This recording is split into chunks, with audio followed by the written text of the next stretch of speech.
4. जैव विकास organic evolution. प्रारंभिक निम्न कोटि के जीवों से क्रमिक परिवर्तनों द्वारा अधिकाधिक जीवों की उत्पत्ति को जैव विकास कहा जाता है। जीव जंतुओं की रचना कार्यकी एवं रसायनी भ्रूणीय विकास वितरण आदि में विशेष क्रम व आपसी संबंध के आधार पर सिद्ध किया गया है कि जैव विकास हुआ है। लैमार्क, डार्विन, वैलेस, डी व्रेज आदि ने जैव विकास के संबंध में अपनी अपनी परिकल्पनाओं को सिद्ध करने के लिए इन्हीं संबंधों को दर्शाने वाले निम्नलिखित प्रमाण प्रस्तुत किए हैं। 1. वर्णीकरण से प्रमाण। 2. तुलनात्मक शरीर रचना से प्रमाण। 3. अवशोषी अंगों से प्रमाण। 4. संयोजकता जंतुओं से प्रमाण। 5. पूर्वजकता से प्रमाण। 6. तुलनात्मक भ्रमिकी से प्रमाण। 7. भौगोलिक वितरण से प्रमाण। 8. तुलनात्मक कार्यकी एवं जीव रसायनी से प्रमाण। 9. आनुवांशिकी से प्रमाण। 10. पशुपालन से प्रमाण। 11. रक्षात्मक समरूपता से प्रमाण। 12. जीवाश्म विज्ञान एवं जीवाश्मकों से प्रमाण।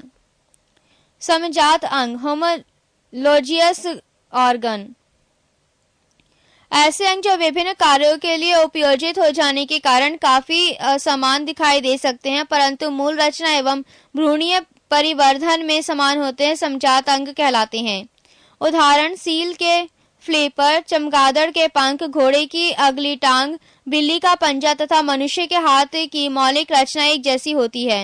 इन सभी में ह्यूमेरस, रेडियो अल्ना, कार्पलस, मेटाकार्पलस आदि अस्थियां होती हैं। इनका भ्रूणीय विकास भी एक सा ही होता है परंतु इन सभी का कार्य अलग अलग होता है। सील का फ्लिपर तैरने के लिए, चमगादड़ के पंख उड़ने के लिए, घोड़े की टांग दौड़ने के लिए तथा मनुष्य का हाथ वस्तु को पकड़ने के लिए अनुकूलित होता है। समरूप अंग एनालॉगस ऑर्गन ऐसे अंग जो समान कार्य के लिए उपयोजित हो जाने के कारण समान दिखाई देते हैं परंतु मूल रचना एवं भ्रूणीय परिवर्धन में भिन्न होते हैं, समरूप अंग कहलाते हैं। उदाहरण तितली, पक्षियों तथा चमगादड़ के पंख उड़ने का कार्य करते हैं और देखने में एक समान लगते हैं परंतु इन सभी की उत्पत्ति अलग अलग ढंग से होती है। तितलियों के पंख की रचना शरीर भित्ति के भंज द्वारा, पक्षियों के पंख की रचना इनकी अग्रपादों पर परों द्वारा, चमगादड़ के पंख की रचना हाथ की 4 लंबी उंगलियों तथा छड़ के बीच फैली त्वचा से होती है। अवशेषी अंग वेस्टिजियल ऑर्गन ऐसे अंग जो जीवों के पूर्वजों में पूर्ण विकसित होते हैं परंतु वातावरणीय परिस्थितियों में बदलाव से इनका महत्व समाप्त हो जाने के कारण विकास क्रम में इनका क्रमिक लोप होने लगता है, अवशेषी अंग कहलाते हैं। उदाहरण कर्ण पल्लव, पिन्ना, त्वचा के बाल, बर्मी फॉर्म, अपेंडिक्स आदि। नोट: मनुष्य में लगभग 100 अवशेषी अंग पाए जाते हैं। सर्वप्रथम प्रकाश संश्लेषी जीव साइनोबैक्टीरिया थे। पक्षियों का विकास सरीसृपों से हुआ है। जल स्थल चर जीवों का विकास मत्स्य वर्ग से हुआ है। स्तनी वर्ग के जंतुओं का विकास भी सरीसृपों से हुआ है।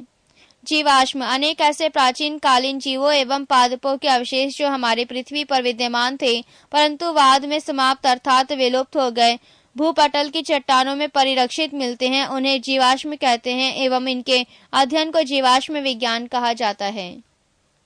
पेज 379 जैव विकास के सिद्धांत। जैव विकास के संबंध में अनेक सिद्धांत प्रतिपादित किए गए हैं जिनमें लैमार्कवाद, डार्विनवाद एवं उत्परिवर्तनवाद प्रमुख हैं। फर्स्ट, लैमार्कवाद। लैमार्किज्म। लैमार्क का सिद्धांत 1809 ईस्वी में उनकी पुस्तक फिलॉसफी जूलॉजिक में प्रकाशित हुआ। इस सिद्धांत के अनुसार जीवों एवं इनके अंगों में सतत बड़े होते रहने की प्राकृतिक प्रवृत्ति होती है। इन जीवों पर वातावरणीय परिवर्तन का सीधा प्रभाव पड़ता है। इसके कारण जीवों में विभिन्न अंगों का उपयोग घटता बढ़ता रहता है। अधिक उपयोग में आने वाले अंगों का विकास अधिक एवं कम उपयोग में आने वाले अंगों का विकास कम होने लगता है। इसे अंगों के कम या अधिक उपभोग का सिद्धांत भी कहते हैं। इस प्रकार से जीवों द्वारा उपार्जित लक्षणों की वंशगति होती है जिसके फलस्वरूप नई नई जातियां बन जाती हैं। उदाहरण जिराफ की गर्दन का लंबा होना। सेकंड, डार्विनवाद। डार्विनिज्म। जैव विकास के संबंध में डार्विनवाद सर्वाधिक प्रसिद्ध है। डार्विन को पुरावशेष का महानतम अन्वेषक कहा जाता है। चार्ल्स डार्विन 1809 से 1882 ईस्वी ने 1831 ईस्वी में बीगल नामक विश्व सर्वेक्षण जहाज पर पूरे विश्व का भ्रमण किया। डार्विनवाद के अनुसार सभी जीवों में प्रचुर संतानोत्पत्ति की क्षमता होती है। अतः अधिक आबादी के कारण प्रत्येक जीवों को अपनी आवश्यकताओं की पूर्ति हेतु दूसरे जीवों से जीवन पर्यंत संघर्ष करना पड़ता है। यह संघर्ष सजातीय, अंतरजातीय तथा पर्यावरणीय होते हैं। दो सजातीय जीव आपस में बिल्कुल समान नहीं होते। यह विभिन्नताएं इन्हें अनेक जनकों से वंशानुक्रम में मिलते हैं।